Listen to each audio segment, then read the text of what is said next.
morning. Today we're just going to give you a little quick animation. Much easier than showing people PDF, blah, blah, blah, blah, blah. You know, you get the picture. It's a lot easier just to look.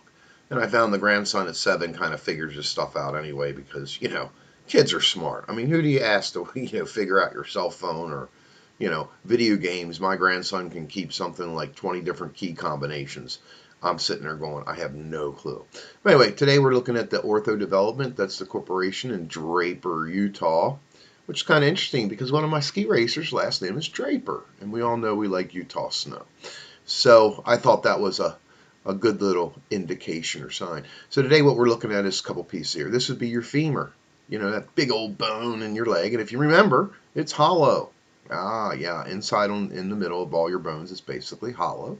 And up here we have the pelvis. So what you're going to see here is the socket part and the liner, which they call the acetambular. And and here is the femoral neck stem. A couple things you want to see here is this weird looking pattern. It kind of reminds me of natural coral growth, but it's basically, ridges and things. It's also coated with a chemical that is similar, or actually the same stuff how our teeth are made, that actually start the bone process when our teeth are created when we're way young. So that's sprayed on there to help the bone then grow into it. In my case, none of this is cemented in and none of this is screwed in. This is all basically hand fitted.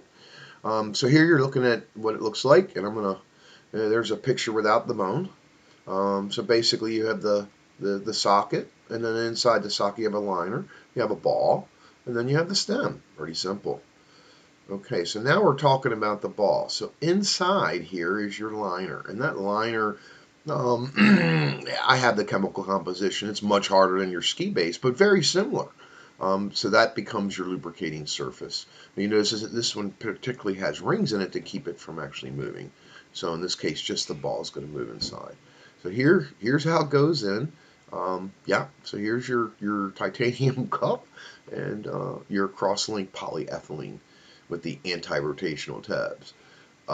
It's a dual locking mechanism.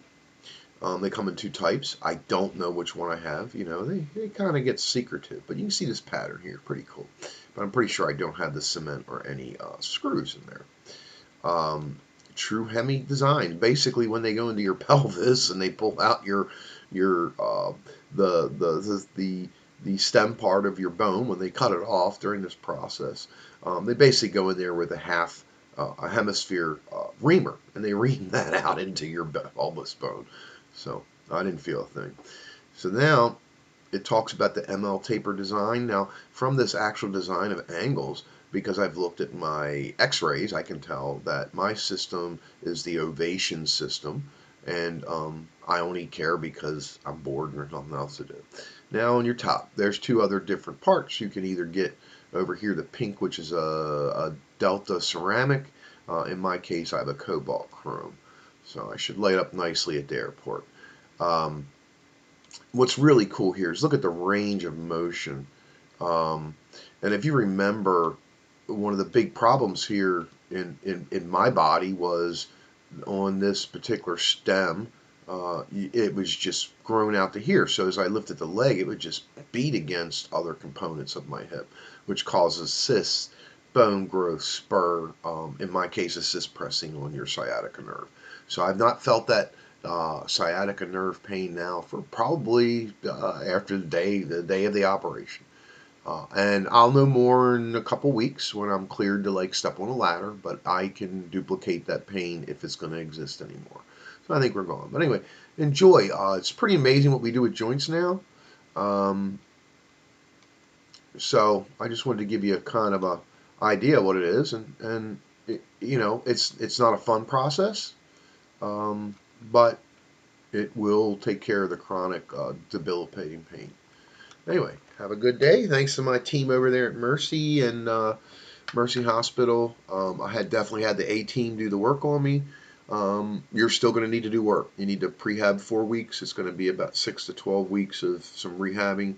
And then, you're building up strength and stuff. And as we know, if you're somewhat active, that's another 4 to 6 weeks process. So anyway, that's what's inside me now. And hopefully, if you know someone that needs that, maybe they get this operation, will know a little more. But yeah, there's going to be some work. I would say 2 months, and other than that, I think lifetime, probably 20 years, 20 more, they can actually go in there and change that line around. But I'm open to avoid that like anyone else.